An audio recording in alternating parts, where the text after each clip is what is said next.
Señoras, señores, muy buenas tardes. Como siempre, darles la bienvenida a Salud y Bienestar. Ya saben que los jueves estamos aquí por esta hora que tenemos por delante para charlar sobre temas relacionados, como el propio nombre indica, con nuestra salud. Afortunadamente, la desescalada sanitaria también es ya una realidad y parece que ya el ritmo de contagios por COVID-19 va descendiendo. Tenemos ya, como siempre, tenemos poco tiempo y tenemos ya al otro lado del teléfono al doctor Enrique Nuño, investigador del IBIMA y facultativo de la Unidad de Enfermedades Infecciosas del Clínico Universitario. ¿Qué tal? Muy buenas, Enrique. ¿Qué tal, doctor? Buenas tardes, Marta. Bueno, comentábamos que afortunadamente parece que ya este ritmo de contagios se va reduciendo, eso es una realidad, aunque como siempre advertimos desde aquí, desde el programa, no hay que bajar la guardia porque el virus sigue con nosotros y hasta que no encontremos la vacuna no estamos a salvo, eso es una realidad, ¿no?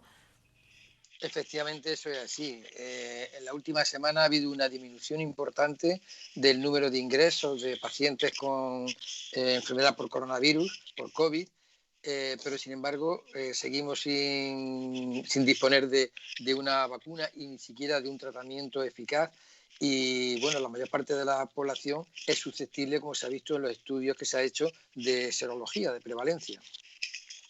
Comentarle que, bueno, me gustaría en primer lugar que nos ampliara un poco la información. Nosotros ya a través de los servicios informativos hemos contado que los hospitales públicos de Málaga van a participar en ese gran estudio Solidarity, ¿no? Creo que se llama, un estudio además que está coordinado por el IBIMA Málaga, el Centro de Investigación de Málaga, y puesto en marcha por la Organización Mundial de la Salud, que se trata un poco en definitiva de poner en conjunto todos esos ensayos que se están haciendo en busca de al menos un tratamiento, ¿no?, que pueda paliar también los síntomas de estas personas enfermas, ¿no?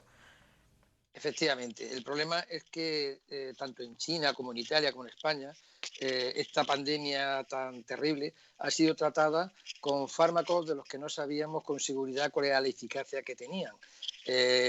Hubo que utilizar fármacos que se habían empleado para otras patologías, se conocía su seguridad, pero no estaban aprobados para esta enfermedad que, como es natural, es nueva. Estos fármacos se han utilizado y no tenemos, sin embargo, una evidencia científica sólida que avalen su utilidad. Es por esto por lo que la OMS ha planteado un gran ensayo clínico que va planteado de una manera que sea sencillo de llevar a cabo, de realizar, que no tenga muchas trabas administrativas, de manera que se puedan incluir muchos pacientes de muchos países y de muchos hospitales, de forma que en poco tiempo se disponga de una muestra suficiente de pacientes en los que se han ensayado, se han probado los distintos tratamientos que ahora mismo estamos empleando sin una evidencia científica suficiente. De esta manera se podrán comparar y se podrá ver qué fármaco o qué fármacos son realmente útiles para tratar esta enfermedad. Leía el otro día, doctor, que en España ocupa el tercer puesto del ranking por detrás de China y de Estados Unidos en esa carrera, ¿no?, por encontrar fármacos que curen a los pacientes con neumonías graves, ¿no? Hay más de 800 ensayos en busca de estos enemigos, ¿no?, contra el virus, ¿no? La verdad que hay un amplio abanico, ¿no? Solo que claro, lógicamente hay que probarlos y hay que garantizar que no tienen a lo mejor algunos efectos secundarios. Hace poco escuchábamos también, no creo recordar que era de la isocloroquina, que podía surgir algún efecto secundario. Así es. Uno de los fármacos que más se ha utilizado, incluso además lo ha sacado a la palestra Donald Trump, porque lo está tomando él como prevención primaria de la infección, es la hidroxicloroquina, uno de los fármacos que más se está utilizando. Sin embargo, no hay ningún ensayo clínico que demuestre que es claramente eficaz. Este fármaco lo conocemos porque es un antipalúdico, se ha utilizado para la malaria, pero también se ha utilizado para enfermedades reumáticas como el lúpus eritematoso. Y hay, digamos que la base para que se utilice en la infección por el coronavirus, por COVID, es pues deriva de ensayos a nivel de laboratorio, pero no hay ninguna evidencia clara, ningún ensayo que demuestre que es rotundamente eficaz en la infección por COVID. Igual pasa con otros tratamientos como el lopinavir, ritonavir o como el remdesivir. Es por eso que es importante el poder comparar y ver qué fármacos son útiles.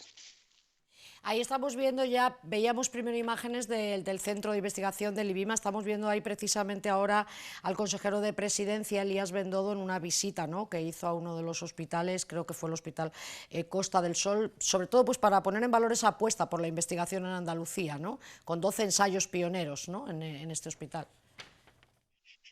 Sí, vamos, ensayos clínicos están llevando en muchos centros Claro. porque es una enfermedad que preocupa mucho, que ha tenido un gran impacto por la mortalidad que tiene, por la gravedad que implica y además porque afecta a muchos pacientes al mismo tiempo. Son muchos los pacientes que ingresan en un periodo muy corto de tiempo en los hospitales. Hay además una enfermedad que afecta de maneras muy diversas al organismo, a nivel pulmonar, a nivel de la coagulación, y hay ensayos múltiples para poder, digamos, perfilar cuál es el mejor tratamiento para manejar a los pacientes que enferman con la infección por el coronavirus. Le quería preguntar también, interesarnos por un ensayo también pionero, ¿no?, para probar el fármaco este contra la malaria, ¿no?, como prevención del COVID-19, sobre todo en personas mayores, ¿no?, que suponen además pues una alta tasa de contagio de nuestro país. No sé muy bien yo cómo va ese ensayo. Se está haciendo un ensayo no de tratamiento, sino de prevención, es decir, sobre todo en personal sanitario.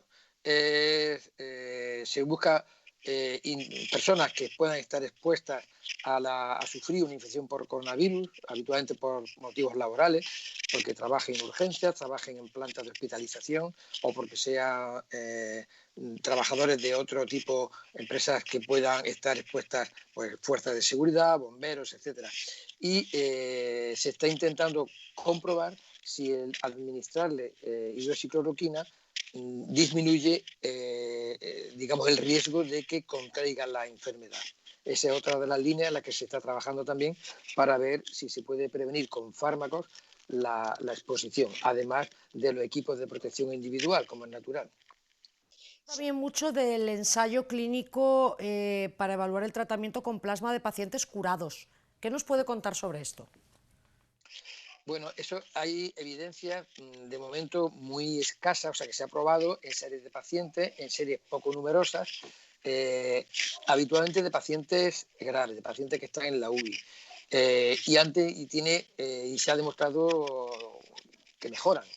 En este sentido, esto es lo que ha permitido que se quiera demostrar su eficacia mediante un ensayo clínico, probando de manera aleatorizada, como se hace en los ensayos clínicos, tratar a pacientes con plasma frente a otras terapias y comprobar la eficacia que pueda tener. Eso ahora mismo se está empezando a implantar, es necesario seleccionar a los donantes de plasma, que tienen que ser pacientes que estén ya recuperados, que tengan inmunoglobulinas, y administrarle, bueno, extraer sangre, separar la inmunoglobulina y administrárselo a los pacientes. Esto es una terapia que es antigua, no es novedosa, se ha utilizado para otro tipo de infecciones y bueno, pues se espera que también en el COVID pueda ser eficaz. Que hay una línea más de tratamiento. Poco conocimos ese estudio de seroprevalencia en mapa epidemiólogo preliminar, que en España muestra unos datos, bueno, pues que nos dice a fin de cuentas que solo el 5% de la población está inmunizada, ¿no? No sé si usted como científico, como investigador, esperaban un resultado así. No lo sabíamos, porque nosotros vemos muchos pacientes, pero también hay muchos individuos que no han contraído la enfermedad. Era necesario hacer ese estudio para que pudiéramos medir cómo está depenetrada, digamos, la población por esta infección. Se ha hecho, yo creo que se ha hecho bien, se ha hecho muestreando a los individuos a los que se iba a examinar, a hacer la determinación de si están inmunes o no. Y ha sido una sorpresa que sea tan solo el 5%. Esto nos indica que después de una epidemia tan grave que ha afectado a tanta gente, ha saturado los hospitales, ha saturado las UCI, ha supuesto una mortalidad importante. Sin embargo, solo el 5% de la población tiene inmunidad o tiene anticuerpos. Quiere decir que si no se evita el contraer la enfermedad, para conseguir una inmunidad que nos proteja, que sería por encima del 50 o 60%, pues habría que multiplicar por 12 los efectos tan perversos, tan dramáticos que ha tenido esta infección. Por tanto, no es viable, es decir, esperemos que la infección produzca una inmunidad de grupo. La única solución es la vacuna cuando se disponga de ella, y si no, el distanciamiento social que evite que podamos infectarnos a través de otras personas que estén infectadas. Por último, que nos quedan apenas un par de minutos, pero sí me gustaría preguntarle porque hay muchísima incertidumbre, ¿no?, por saber cómo va a ir evolucionando, ¿no?, este virus. En un principio se dijo que podía ser que el calor, las altas temperaturas pudieran acabar con el virus, ahora se está diciendo que no es así, y es cierto que hay cierto temor entre la población de que ahora, cuando vuelva el otoño, coincidiendo con el plan de alta frecuentación, con la gripe común, conocida como gripe común, esto vuelva más fuerte. ¿Qué nos diría usted como experto que nos podemos esperar? Aunque sabemos que es muy complicado aventurar nada porque estamos siempre moviéndonos en la incertidumbre. Efectivamente, la evolución futura es una incógnita, no lo sabemos, no sabemos qué va a ocurrir. De todas maneras, es previsible que el calor afecte poco, porque virus muy parecidos a estos, como es por ejemplo el MERS, que es un coronavirus que afecta o que produce infecciones en Oriente Medio, en Arabia Saudí, es muy parecido, pertenece al mismo grupo de coronavirus, y allí las temperaturas son muy altas y el virus produce infecciones. Luego, no creo que la temperatura, la elevación de la temperatura le afecte mucho. El que pueda volver una segunda ola en otoño, o tal vez incluso coincidiendo con la nueva onda de gripe, podría ocurrir, y sería de luego una verdadera catástrofe. Es posible que sí, esperemos que antes tengamos una vacuna. Esperemos que sí. En cualquier caso, la OMS ya ha advertido que la vacuna contra el coronavirus tardará al menos un año, y en cualquier caso desactivar el virus y crear tratamientos eficaces pasa por conocer los genes del virus. Es como hay que conocer al enemigo, ¿no?, para poder vencerle, ¿no? Yo creo que es un poco una máxima, ¿no?, que tienen ustedes ahí en el laboratorio, ¿no? Efectivamente. Mientras tanto, también la población debe de protegerse, que eso sí Claro. está en la mano de cada uno, está en nuestras propias manos, el defendernos y el evitar contraer la infección. Pues doctor Enrique Nuño, investigador del IBIMA, muchísimas gracias, mucha suerte, ánimo, que sabemos que ustedes también están trabajando duro, y desde aquí nosotros, como siempre, recordamos sobre la necesidad de que los gobiernos reflexionen sobre lo que ha pasado y destinen, por supuesto, más presupuesto para que cuando nos llegue algo de esto estemos preparados, por lo menos. Muchísimas gracias, un abrazo. Un placer y muchas gracias. Un abrazo. Bueno, pues hablábamos con uno de los investigadores principales, como decíamos, del Instituto Biomédico de Investigación de Málaga, que están ahí en la lucha, pioneros también en la lucha por encontrar, sobre todo, pues tratamientos que puedan paliar esos efectos tan negativos, ¿no?, de este virus, mientras que se busca esta vacuna. Vamos ahora a escuchar también a algunos facultativos que nos hablan, en este caso también, sobre los problemas neurológicos que se pueden derivar de las personas que han sufrido el COVID-19.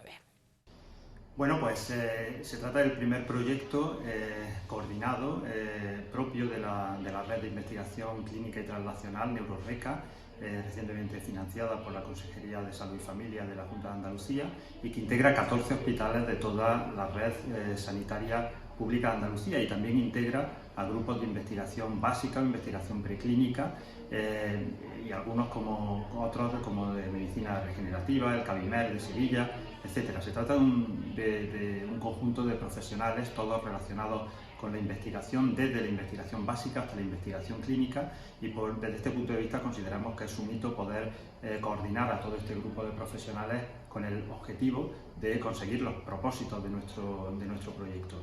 Efectivamente, en en el momento agudo de la pandemia todos nos fijamos en la supervivencia de los pacientes.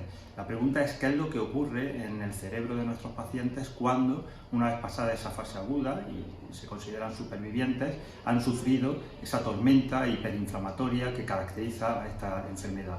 Probablemente, dado que en buena parte esta tormenta inflamatoria se compone de los elementos moleculares que también forman el sustrato de muchas enfermedades neurológicas, enfermedades fundamentalmente neurodegenerativas, y entre ellas encontramos patologías tan prevalentes como la enfermedad de Alzheimer, la esclerosis lateral amiotrófica, las formas progresivas de la esclerosis múltiple y también enfermedades neuropsiquiátricas, la depresión crónica, cuadros ansioso-depresivos de larga evolución. ¿Cómo puede influir esta neuroinflamación que puede poner en marcha la infección aguda por el SARS-CoV-2 en nuestros pacientes? Y pretendemos testar la hipótesis de si eso puede suponer un punto de partida para el desarrollo o la agravación de los síntomas iniciales de estas patologías. Bueno, el proyecto que nos ha financiado el Instituto de Salud Carlos III es un proyecto de seguimiento de pacientes que han sido infectados por el virus del COVID-19 y que han sido ingresados en hospital y que queremos ver si en la evolución posterior al alta hay algún tipo de alteración neurológica o psiquiátrica que pudiera estar relacionada con una afectación cerebral de estos pacientes. Básicamente en el laboratorio lo que vamos a intentar es vincular la posible existencia de estas alteraciones con la alteración del sistema inmunológico, es decir, la inflamación masiva que puede producirse en estos pacientes, especialmente los que están ingresados. La importancia es que ahora estamos todos mirando hacia el paciente agudo, al paciente que se nos puede morir, pero es tan importante mirar a eso como al resultado final de esa infección que pueda ocasionar secuelas. Es el momento de luchar para prevenir esas secuelas, si es posible, a través de la investigación básica. Nos hemos fijado en el sistema inflamatorio porque hay en el cerebro un tercer compartimento, que es un sistema inmunológico residente que es responsable de patologías que la gente conoce tan claramente como puede ser, por ejemplo, la depresión o el deterioro cognitivo que antecede a una demencia. Esa es básicamente nuestra, diríamos, principal misión de este proyecto, que como veis es un proyecto multidisciplinar que intenta coordinar múltiples hospitales dentro de Andalucía y que tiene un único objetivo, que es mejorar la salud de nuestros pacientes. Bueno, pues ya escuchaban ustedes que este virus también puede tener esa capacidad neuroinvasiva, aunque de momento pues se desconocen las consecuencias y se está estudiando cómo puede afectar todo esto a nuestro cerebro. Tenemos ya al otro lado del teléfono al presidente de la asociación Mercader, Alberto Burgos. Málaga contra el ictus. Precisamente hemos querido tratar con una asociación de pacientes para que nos cuente un poco cómo han recibido también todas estas novedades, ¿no?, sobre las consecuencias del COVID-19. ¿Qué tal, Alberto? Buenas tardes. Muy buenas tardes. Bueno, Alberto, no sé si has tenido ocasión de escuchar a los investigadores, que ya es una realidad que este virus, esta enfermedad, pues también puede causarnos serios daños, ¿no?, en nuestro cerebro. Sí, por eso el momento que estamos viviendo es bastante peligroso, con el tema del ictus, porque tenemos que tener una prevención básica total y sobre todo no tener miedo a ir al hospital cuando surjan las cosas, porque están la gente quedándose en casa porque piensan que se le va a pegar, ¿no?, el tema del COVID, ¿no?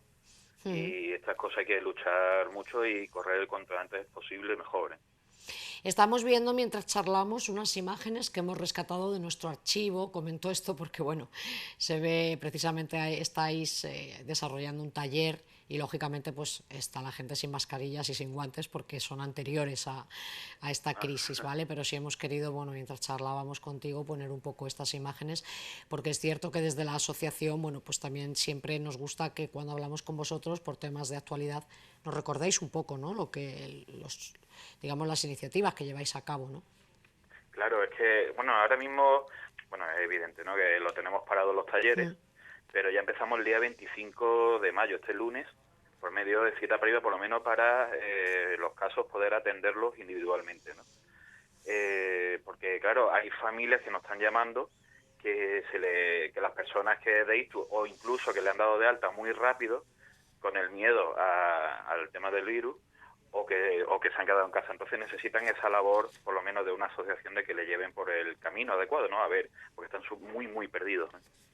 Claro.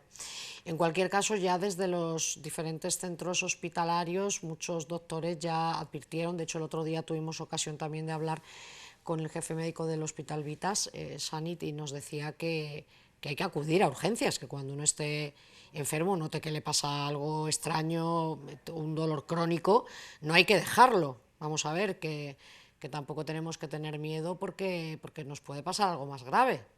Por favor, vamos, eso lo pedimos desde aquí, que vayan directamente a urgencias.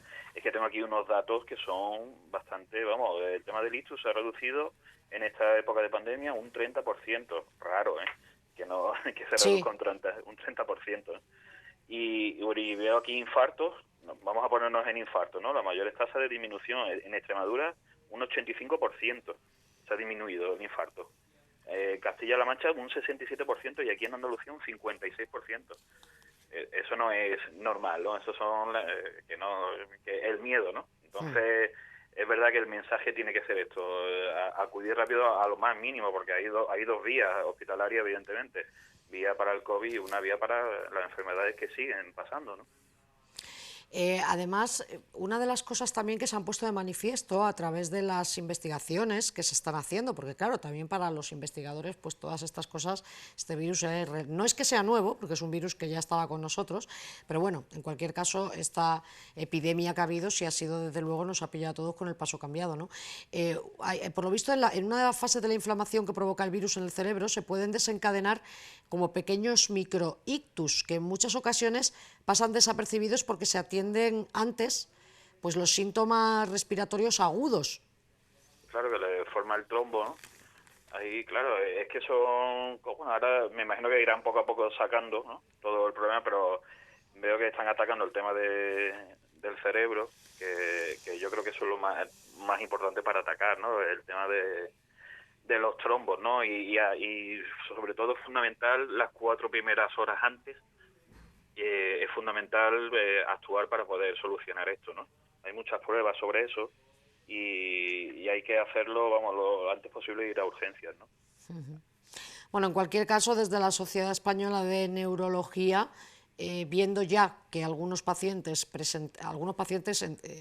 digamos ingresados, ¿no?, por el COVID-19 presentaban estas alteraciones neurológicas, se ha puesto en marcha un registro, ¿no?, que eso siempre es positivo a la hora luego de evaluar los casos, ¿no, Alberto?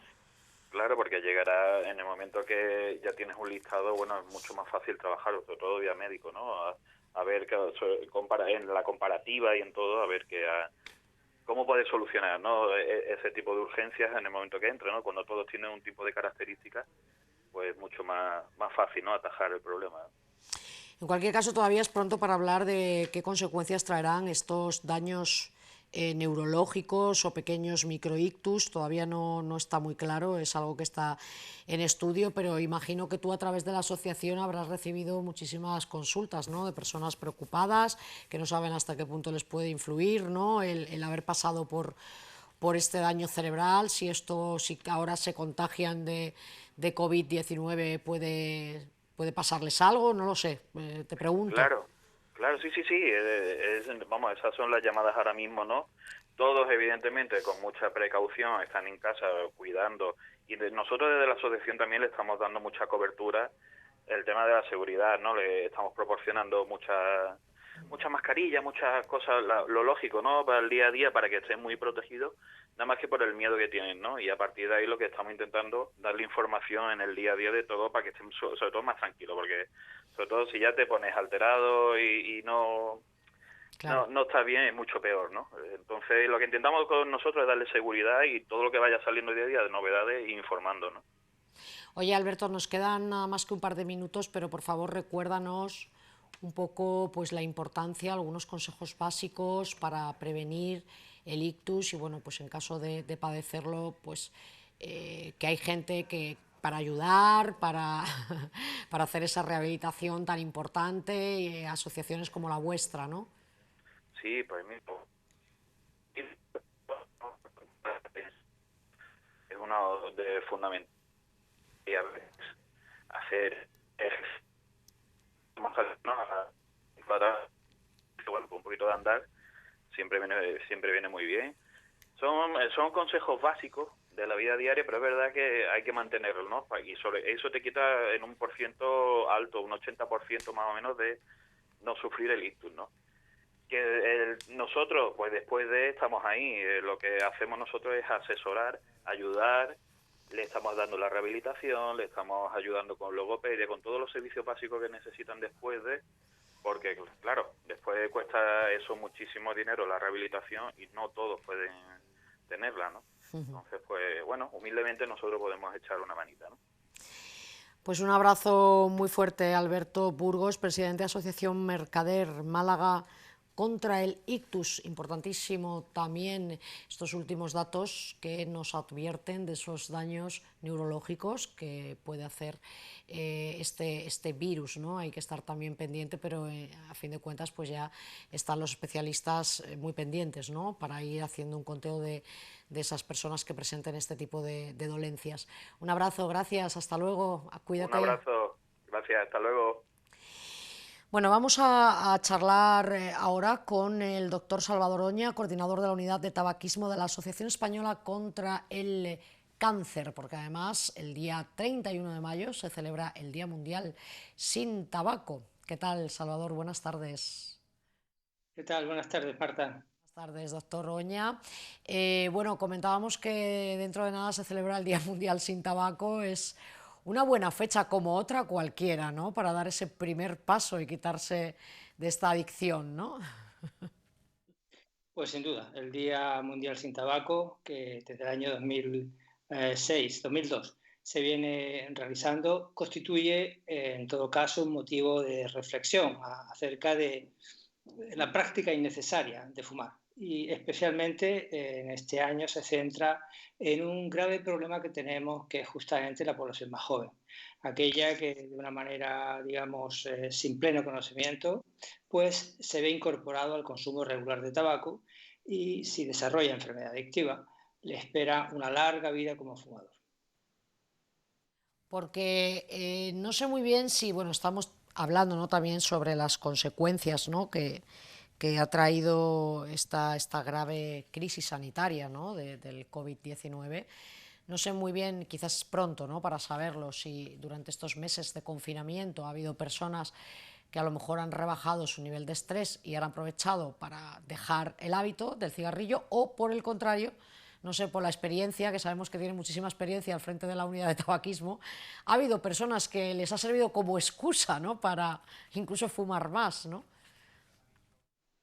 Pues sin duda es motivo de investigación y yo solamente puedo lanzar hipótesis. En cualquier caso, respecto al confinamiento, habrá habido personas que, bueno, habrán reducido su consumo de tabaco y teniendo en cuenta que es un gasto imprescindible, probablemente incluso han pensado dejar de fumar. E incluso aquellas personas que estaban en un proceso de dejar de fumar se habrán visto reforzadas teniendo en cuenta que han gozado durante este tiempo de mayor apoyo social por parte de la familia o del entorno conviviente. De manera que sí que es verdad que ahora que iniciamos probablemente una crisis importante, pues se producirá, digamos, hipotéticamente, tal como ha ocurrido en crisis económicas anteriores, en una primera fase en el descenso del número de cigarrillos y después una bajada sustancial en el número de fumadores, teniendo en cuenta que el gasto promedio de un fumador de 20 cigarrillos día se suele elevar del orden de a 120 o 130 euros al mes. Qué barbaridad. Cuando uno escucha la cifra así, es que no se lo plantea uno hasta que escucha así la cifra, ¿eh? Bueno, suele ser desde luego un factor de aliciente, de manera que uno puede gastar el dinero en otras cosas más gratificantes. En cualquier caso, todos los que fuman, incluso que los que han fumado, al final son conscientes que tienen que dejar de fumar tarde o temprano. Y quizá el mensaje importante es el que yo diría como hay que dejar de fumar, pues bueno, hay que plantearse dejarlo de fumar cuanto antes.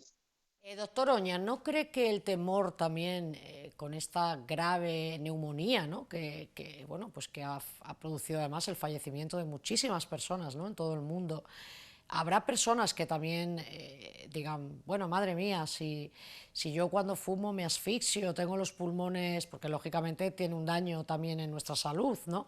¿No cree que habrá muchas personas que también se hayan planteado el dejarlo por miedo directamente? Pues no cabe duda que muchas personas que en este momento han visto como una situación amenazante a su supervivencia han cuidado su alimentación, han hecho ejercicio físico en este tiempo de confinamiento en la casa y probablemente muchas personas habrán decidido mejorar su estado físico dejar de fumar. Pero realmente es un reto desde el punto de vista sociológico hacer una investigación a posteriori de cómo se ha comportado el consumo de tabaco en estas fases. Viendo imágenes mientras charlamos de la sede de la Asociación Española contra el Cáncer en la Alameda de Capuchinos, muy cerquita. Yo además os conozco bien por mi profesión y también porque yo he conseguido dejar de fumar gracias a las terapias a las que he asistido allí con vosotros. La verdad que estoy súper agradecida porque me siento muy liberada, me siento muy bien. Me imagino que ahora estará parado, ¿no?, el tema de las terapias, ¿no? Bueno, ha estado lógicamente parado por razón, digamos, de fuerza mayor, pero realmente estimamos que la semana que viene las vamos a reiniciar, lógicamente con los elementos de seguridad desde el punto de vista de distancia social y con todos los elementos de garantía de que no se produzca un contagio en esta reunión que será una reunión estableciendo los límites de distancia necesarios y garantizando todos los elementos de protección individual. Esperamos, lógicamente, que la semana que viene o en 2 semanas iniciemos de nuevo la actividad. Me gustaría preguntarle ya para finalizar, porque bueno, la excusa de hablar con el doctor Oña como experto en tabaquismo, en planes antitabaco, era lógicamente el día que se conmemora el Día Mundial contra el Tabaco, pero sabemos que también has estado durante este periodo pues, trabajando muy activamente también contra el COVID, ¿no? Sí, lógicamente. Además de la dedicación al tabaco que realizo por las tardes, pues llevo la jefatura del Servicio de Medicina Preventiva del Hospital Regional de Málaga y, lógicamente, he estado muy volcado hacia los temas de prevención, vigilancia y control del COVID dentro de la institución. De manera que nosotros no trabajamos de cara a la infección comunitaria, pero sí trabajamos dentro de los ámbitos hospitalarios, dentro de las paredes del hospital. Estamos viendo una de las imágenes que, bueno, digamos, ha sido referente, ¿no?, durante estos 2 meses, ¿no?, de confinamiento, y ha sido pues esos aplausos, agradecimientos espontáneos, ciudadanos, de colectivos, a todos vosotros, a todo el personal sanitario. Imagino que, bueno, dentro de todas las dificultades con las que os habéis encontrado, os llenará de satisfacción, ¿no?, que al menos el grueso de la población os haya reconocido, ¿no?, el trabajo tan importante que habéis hecho. Pues sí, es gratificante, pero realmente es nuestro trabajo, de manera que Ya. todos los que pertenecemos al mundo sanitario hay una gran carga emocional, de manera que la decisión a lo largo de tu vida de tomar un camino a otro, digamos, pesa fundamentalmente el criterio fundamental de ayudar a los demás. Y en este sentido, todo el mundo conoce que la profesión médica requiere un componente vocacional muy intenso, teniendo en cuenta que son muchos años de estudio, muchos años de especialidad, muchos años de práctica y un estudio continuado. Pero qué duda cabe que reconocer esta labor de una manera tan unánime, pues lógicamente nos lleva también de satisfacción y de agradecimiento. Pues doctor Oña, doctor Salvador Oña, muchísimas gracias por charlar con nosotros este rato. Gracias también por toda esa labor que podáis hacer extensiva a todos los compañeros, y nosotros pues reflexionaremos, los que todavía sobre todo sigan con el hábito del cigarrillo, que es un buen momento para reflexionar, como hemos dicho, y dejar un hábito tan nocivo. Un abrazo. Ha sido un placer, Marta. Muchas gracias. Un abrazo. Más de él sin fumar. Ahí estoy, como una campeona. Muy contenta. Un abrazo, Salvador. Bien. Bueno, pues en breve ya vamos a charlar con nuestro siguiente invitado, pero antes vamos a comentarles, pues importante, antes hablábamos sobre ese estudio de cero prevalencia, nosotros aquí ya lo hemos comentado, que solo el 5% de la población está, en este caso, inmunizado, algo que está pues muy lejos de ser esa inmunidad de rebaño, ¿no? de la que tanto se habla, ¿no? Pero en cualquier caso ya pues, se están haciendo muchísimas pruebas PCR para conocer, ¿no? cuál es, digamos, cómo está ahora mismo la población, ¿no? Luego también quería comentarles, a colación un poco de esto, que el inicio de los ensayos en China y Estados Unidos, que antes hablábamos, ¿no? con el investigador del IBIMA, que son una buena noticia, pero hay que tomar mucha cautela porque todo fármaco necesita un proceso para conocer si es seguro. Entonces muchas veces recibimos esas noticias con mucha algarabía de que China afirma haber desarrollado una vacuna contra el virus, pero hay que tener en cuenta, como siempre, que esto no es algo tan rápido, ¿no? Con lo cual tenemos que estar muy expectantes a todo lo que ocurra, no solo a que se consiga, sino a que se teste en un amplio espectro de población, a que no tenga efectos secundarios, etcétera. Vamos a escuchar ya lo que nos contaban estas enfermeras que se encargan de realizar los test. El proceso se está realizando en base al estudio que se está llevando a cabo por el Ministerio de Sanidad y el estudio de estadística Carlos III para ver la prevalencia de cómo está afectando el coronavirus en la población en España. Para ello se hacen las pruebas serológicas en test rápido con sangre capilar y también se le pide permiso y se le da opción al participante que está incluido dentro del estudio de que pueda una extracción de sangre venosa para el recuento también serológico en sangre de cuantificar los anticuerpos que hay. El proceso, escuchaba antes, tiene que venir varias veces. Sí, no solamente se la va a hacer en una sola toma de muestra. Luego, cada 3 semanas se van a hacer otra toma nueva para ver si ha habido algún cambio, también teniendo en cuenta que ahora estamos en la fase de desconfinamiento y demás, y desescalada de este periodo que hemos tenido, pues para ver también si hay algún cambio en esa serología a lo largo de las semanas, no solamente un estudio puntual, sino ver su evolución también en el tiempo. Claro, dependiendo si sale la IgM positiva o si sale la IgG positiva, sí podemos saber si el contacto ha sido más reciente y si los anticuerpos son de los que se crean al comienzo, o si ya es una infección ya que ha pasado y se han quedado un anticuerpo ya en el organismo, que serían lo de la IgG. Bueno, pues ya estamos de vuelta, ya tenemos al otro lado del teléfono, tenemos en videoconferencia, perdón, no es a través de conexión telefónica, al doctor Jaime Galán, psiquiatra y jefe de salud mental del Centro Hermanas Hospitalarias del Sagrado Corazón de Jesús. ¿Qué tal? Jaime, buenas tardes. Hola, buenas tardes, Marta, ¿qué tal estás? Buenas tardes. Bueno, nos gustaría que nos contarais un poco, porque ha habido además en torno, ¿no?, también a las personas, ¿no?, enfermas, ¿no?, de salud mental, ¿no? Pues ha habido muchas personas que a lo mejor han puesto sobre la mesa que en este periodo de confinamiento a lo mejor no han podido tener los cuidados que necesitaban. Hablamos de personas que ya están diagnosticadas, pero incluso también personas que a lo mejor no lo estaban y que toda esta crisis, todo este estrés, algo tan inesperado, pues también les ha generado momentos muy tensos, ¿no? No sé, tú como psiquiatra, primero preguntarte qué te parece todo esto que hemos estado pasando. Pues mira, Marta, sinceramente lo que creemos todos que nos dedicamos a la salud mental es que esa ola o esa segunda epidemia de patología mental acaba de comenzar. Es decir, durante el tiempo de confinamiento es una situación de muchísimo estrés y habitualmente a todos, y esto también incluye a la gente con patología mental, nos deja en un estado casi de shock, casi perplejos.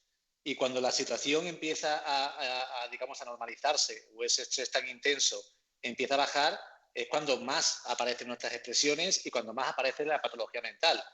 Entonces, en las últimas 2 semanas, fíjate, es cuando más estamos viendo la reagudización de patologías mentales previas o la aparición de patologías mentales que no habían aparecido todavía, ¿no? Es decir, que estamos como en el comienzo de esa ola de patología mental o esa segunda epidemia que tú te estabas comentando. Sí, porque además hemos escuchado hace un momento algunos doctores especializados en investigación neurológica, etcétera, que incluso hablan, ¿no?, de posibles secuelas neurológicas que nos puede dejar este virus. Es que estamos hablando de algo tan desconocido que no sabemos el alcance todavía, ¿no? Claro, es que fíjate que vamos, casi todos vamos a tener un proceso de duelo, un proceso de pérdida. Para algunos será la pérdida de algún familiar en cuanto a que algún familiar haya fallecido, para otros va a ser la pérdida a lo mejor de un puesto de trabajo o de unas condiciones de vida, y para otros, como tú comentas, va a ser la pérdida de una salud que, aunque hayan sobrevivido al COVID, ahora tienen que acostumbrarse a vivir con unas limitaciones a nivel pulmonar, respiratorio, funcional, a las que no estaban preparados, lógicamente. Entonces, realmente es muy difícil que volvamos a la normalidad de antes sin haber tenido algún tipo de pérdida, bien sea a nivel de personas cercanas, bien sea a nivel de la propia salud, bien sea a nivel de los roles, a nivel económico, con lo cual casi todos vamos a estar en una situación de duelo y de pérdida que nos va a poner a prueba nuestra salud mental, nuestra capacidad de adaptación, y que va a disparar lo que es la ansiedad, los cuadros depresivos, y en caso de que hubiese patología previa, pues probablemente va a hacer que se agudicen muchas de ellas, sí. Bueno, mientras charlamos, estamos viendo ya el interior, hemos visto la fachada antes del Centro Hermanas Hospitalarias del Sagrado Corazón de Jesús, ahí en calle San Juan Bosco, ¿no? Es correcto, ¿no? Juan Bosco 41, exacto. ¿Cómo habéis vivido vosotros este periodo? ¿Os habéis mantenido abiertos? Pues mira, nosotros un poquito antes de empezar el estado de alarma, anticipando y viendo la situación que venía, lo que decidimos es centrarnos en los pacientes que ya estaban ingresados, tanto por un periodo de tiempo corto de unas pocas semanas como pacientes incluso residenciales. Hablamos de un total de 300 pacientes entre discapacidad intelectual, psicogeriatría y lo que es propiamente salud mental. Era una población muy grande que tenemos clarísimo que eran los únicos que podíamos cuidarlos, porque sus familias nos habían dejado a nosotros el cuidado, puesto que sus familias no podían atenderlo durante todo el tiempo de confinamiento. Entonces, ahí se centró todo nuestro esfuerzo y sobre todo al principio, que nosotros, como todo el resto de los sanitarios, estábamos carentes de recursos, pues todo consistió en coger espacios, había espacios abiertos, diversificar, compartimentos estancos, aislar a pacientes al más mínimo signo de fiebre. Entonces, todas esas primeras semanas, casi ese primer mes, fue una situación de estrés continuo, de continuamente reinventar unidades, de multiplicar recursos, el personal entregado al 120%. Y después hemos tenido un segundo mes donde ya, bueno, empezamos a tener algún acceso a test rápido al principio, luego a PCRs, luego a tratamientos con hidroxicloroquina. Jaime, no sé, disculpa que te interrumpa, que quería incidir en esto porque la falta, ¿no?, de equipos de protección, de test, ha sido una constante en la sanidad pública. Vamos, hemos sido testigos de cómo pues han tenido que hacer frente a esta pandemia sin apenas equipos de protección. De hecho, los altos índices de contagio en los sanitarios andaluces son totalmente exagerados, digamos, en consonancia a la población que se ha infectado, ¿no? ¿Cómo habéis vivido esto vosotros? Exacto, pues ese era como ese primer periodo, esa primera fase que te comentaba ahora, donde íbamos un poco a ciegas, donde cualquier febrícula de 37,5 era un COVID hasta que se demostrase lo contrario, porque nosotros también carecíamos de test, carecíamos de equipo de protección, carecíamos de todo, igual que la sanidad pública. Nosotros no nos dotaron de más y no teníamos, incluso parte del poquito material que conseguíamos llegó a ser confiscado, con lo cual estuvimos todos iguales y ahí fue una situación de estrés continuo donde lo único que teníamos era aislar a los pacientes que podían estar contagiados y, sobre todo, utilizar todos los recursos del hospital, jardines, gimnasios, espacios abiertos, salas de terapia. Todo se convirtió en hospitales de campaña para intentar como sectorizar, como separar grupos de pacientes unos de otros. Y íbamos totalmente a ciegas.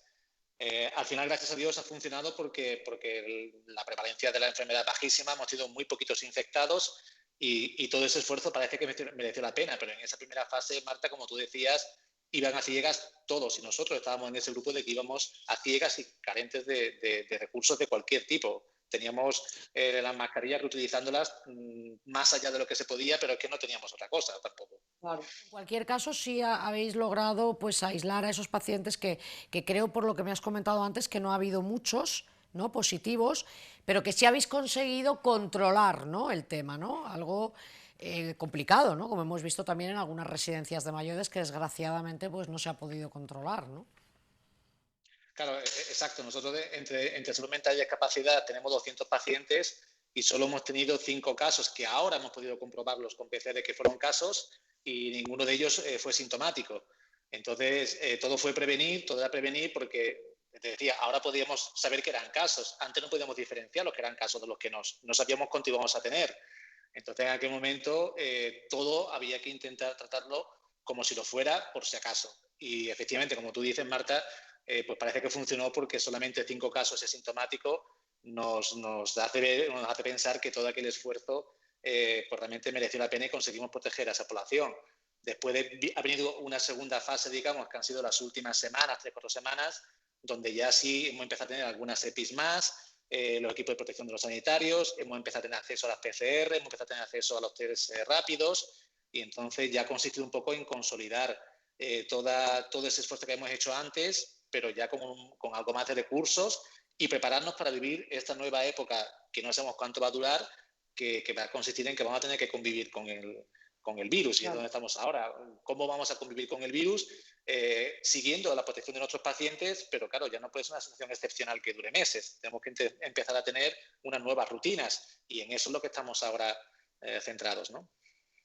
Pues muchísimas gracias, Jaime. Recordar que las áreas que tenéis allí en el centro, si te parece, las puedes nombrar rápidamente por recordar un poco el centro. Era área de psiquiatría, creo, ¿no? Es el área de psicodeficientes, el área de psicogeriatría y un área general de salud mental, dentro de la cual está la unidad específica de COVID, ¿no?, que era mismo la puerta de entrada al hospital. Pues muchísimas gracias, como decíamos, doctor Jaime Galán, psiquiatra y jefe de salud mental del Centro Hermanas Hospitalarias del Sagrado Corazón de Jesús. Nos alegramos mucho de que no hayáis tenido o hayáis podido controlar los poquitos casos que habéis tenido, con lo que, pues afortunadamente, ya por lo menos está controlada la cosa, ¿no?, que es importante. Imaginamos también que no debe ser también fácil a la hora de conseguir, ¿no?, que algunos enfermos de salud mental puedan, digamos, cumplir, ¿no?, con esas restricciones de distancia social, de higiene, que será muy complicado, ¿no?, a la hora de controlar todo esto, ¿no, doctor? Controlar todo eso efectivamente es especialmente difícil cuando hablamos de pacientes mentales graves. Toda esa responsabilidad individual que escuchamos en los medios generales, en nuestro caso también recae en el profesional sanitario, porque al final es nuestra responsabilidad cuidar un poco de ellos y establecer esos protocolos. En ellos estamos y ahora con el reto de la unidad que se abre a pacientes nuevos, la unidad de corta estancia para patología aguda y grave, pues es un nuevo reto de seguir atendiendo al paciente con enfermedad mental, independientemente de que tenga COVID. Y si tiene COVID o diagnosticamos nosotros, pues que se le pueda seguir atendiendo tanto en un aspecto como en otro. Ese es el reto en el que llevamos 3-4 semanas y en el que seguimos centrados, ¿no? Muchísimas gracias, Jaime Galán, psiquiatra. Gracias por contarnos también un poco esa experiencia que habéis tenido en el centro. Un abrazo. Por el interés y un abrazo a todos. Bueno, pues nos queda ya en este último tramo del programa, como siempre, pues prestamos atención también a otros asuntos que tienen cabida en salud y bienestar y son, pues como siempre, nuestra mirada a la naturaleza y en este caso, pues dedicada a nuestras mascotas. En este caso vamos a dar la bienvenida a Mario Lara, presidente de AMAR, que es la Asociación Malagueña de Adopción y Rescate de Perros Potencialmente Peligrosos. ¿Qué tal, Mario? Hola, buenas tardes. Bueno, comentábamos que también en estos momentos que hemos pasado de confinamiento, de incertidumbre, de estrés, ha aflorado, ¿no?, también lo mejor de muchas personas que no han dudado en salir a la calle, en ayudar a los demás y en vuestro caso, ¿no?, pues también estar muy pendientes de estos perros, ¿no?, que han necesitado seguramente también vuestra ayuda en este periodo, ¿no? Exactamente, ha habido mucho ofrecimiento, muchas personas que se han ofrecido a acoger. Nosotros somos una asociación que no tiene refugio, por tanto las casas de acogida son los encargados de cuidar al perro mientras nosotros le encontramos una adopción definitiva, una familia definitiva. Entonces, pues hay personas que se han ofrecido, pero también hemos notado pues que el abandono, incluso en esta situación, ha seguido aumentando y ha habido muchos casos pues que hemos podido rescatar y otros pues que no se ha podido porque la situación es complicada. Ya. Bueno, estamos viendo precisamente ahí vuestros datos, ¿vale? Y también un número de cuenta para aquellas personas que quieran pues colaborar, ¿no?, con vosotros, porque ahora nos cuentas cómo nace esta asociación, Mario. Pues la asociación surge en 2015, hace ya 5 años, y bueno, pues surge también por la necesidad de ayuda que necesitan estos perros. Al igual que existen asociaciones específicas de una sola raza, como son los galgos, por ejemplo, sí, que es una raza súper maltratada, pues nosotros nos centramos en un grupo de razas, no solo una, sino es un grupo, que además de maltratados, pues están muy estigmatizados por la sociedad. Eso te iba a decir, porque es verdad que tienen muy mala fama, ¿no?, estos perros que en la mayoría de los casos son perros que a lo mejor actúan así porque es lo que les han enseñado, no porque ellos sean así, ¿no? Exactamente. La raza del individuo no determina el carácter de ese animal. Todo va a depender de la educación que reciba y del individuo en concreto. Es decir, ellos están discriminados por una ley racista que les obliga a llevar siempre bozal, siempre hidratado, y al final son perros como cualquier otro que también necesitan pues su tiempo de carrera, su tiempo de juego, de estar con otros animales y además que son perros súper familiares, súper cariñosos. Nosotros tenemos un montón de adoptantes que tienen son familias con hijos o son parejas jóvenes que deciden tener hijos después de adoptar y ellos no tienen ningún tipo de problema con los niños, al revés, están encantados y tienen una paciencia tremenda con ellos y ya te digo, son todos adoptados, vamos, que es súper bien. Vosotros, bueno, me comentabais antes que no tenéis refugio porque no tenéis posibilidad de tenerlo, porque estáis intentando tenerlo. Cuéntanos un poco, ¿cómo va ese tema? Ahora mismo no es imposible tener refugio porque los recursos son muy limitados. Nosotros somos una asociación pequeña que aunque damos salida a muchísimos perros y son perros que cuesta dar en adopción, por eso también surgió esta asociación porque se acumulan en los refugios, se acumulan en perreras y luego yo antes de formar esta asociación ya era voluntario en la protectora de Málaga y claro, tanto esa protectora como otras muchas que hay se les acumulan estos perros porque no saben darlos en adopción. Entonces pues fue una de lo que nos impulsó también a crear la asociación. Claro. Luego tampoco, aparte del tema económico por el refugio, también ahora mismo que funcionamos con casas de acogida, pues también creemos que como van a estar de cuidados en una casa de acogida, no van a estar en un refugio por muchos voluntarios que haya, que yo lo he vivido y se les cuida como si fuesen propios, pero como están en una casa de acogida, que tú lo estás viendo y conviviendo con el animal 24 horas, dándole sus cuidados, sus paseos, y a la mínima que le pase cualquier cosa, se detecte lo que sea, pues vamos corriendo y lo llevamos al veterinario. Claro. Oye, ¿qué habéis notado ahora? Un poco, el otro día hablábamos con Carmen Manzano, de la presidenta de la Protectora de Animales y Plantas de Málaga, que por cierto le quiero dar las gracias porque yo he conseguido vuestro teléfono a través de ella, porque no os localizaba para hacer esta entrevista. Habla muy bien de vosotros, ¿eh? Habla muy bien. ¿Habéis notado ahora con el tema este del COVID, no sé, habéis notado diferencia en el comportamiento, digamos, no sé si gente que ha habido más abandonos? Es cierto también que al principio había personas que incluso decían que los perros podían transmitir la enfermedad, algo que por supuesto ya se ha dicho que no es así. ¿Qué habéis notado vosotros, Mario? Nosotros hemos notado que el abandono en estas circunstancias ha seguido igual o incluso peor. Sí. porque es que, ya te digo, era imposible rescatar animales porque no se podían llevar a sus acogidas, no se podían llevar al veterinario, no se podía hacer absolutamente nada y seguíamos viendo pasar casos por delante nuestra y muchas veces impotencia lo que se siente, porque hay tantísimos que no se puede abarcar a todos ni se le puede ayudar a todos, entonces es bastante complicado. ¿Qué consejos darías tú a las personas? Porque también puede ser que haya personas que a lo mejor no ya hablamos de gente que abandona, sino que no ha sabido educar a su perro, ¿no? No sé si vosotros también podéis orientar a las personas que a lo mejor hayan comprado o hayan adoptado, ¿no? Nosotros siempre apostamos por la adopción, pero bueno, vale, la compra también es una realidad, no podemos tampoco negarlo, ¿no?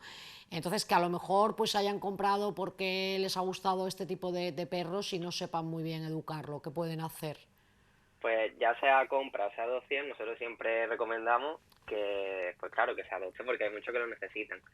Y luego, si se compra, pues que sea de manera responsable y sea a un vendedor, o sea, a un criador legal, y ya sea adopción o compra, tiene que ser una decisión súper premeditada y no se debe de tomar a la ligera porque al final es una vida que está a nuestro cargo y hay que ser conscientes del tiempo que pueden estar con nosotros acompañándonos día a día y que hay que tenerlo en cuenta, son muchas cosas lo que hay que tener en cuenta.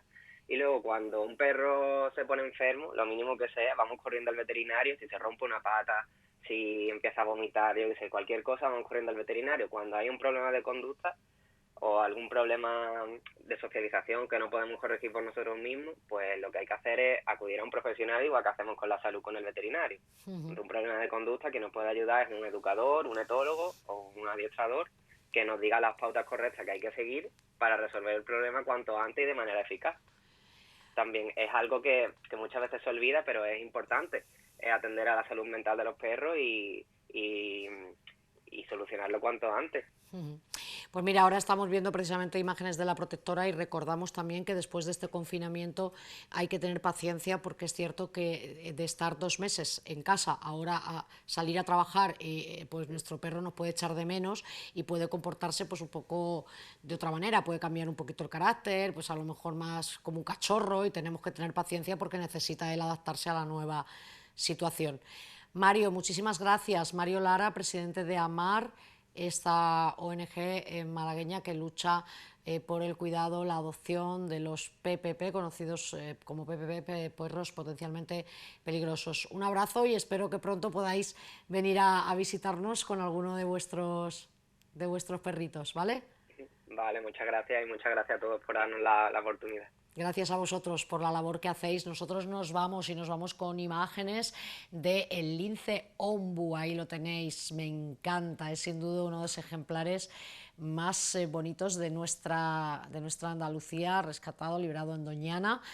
Son imágenes que nos ha cedido la Junta de Andalucía, ahí lo tienen, este macho se ha hecho fuerte en la Escuela de Seguridad Pública de Aznalcállar. Pues con estas imágenes tan bonitas nosotros ponemos el punto y final. Nos vemos el próximo jueves. Un abrazo, hasta luego.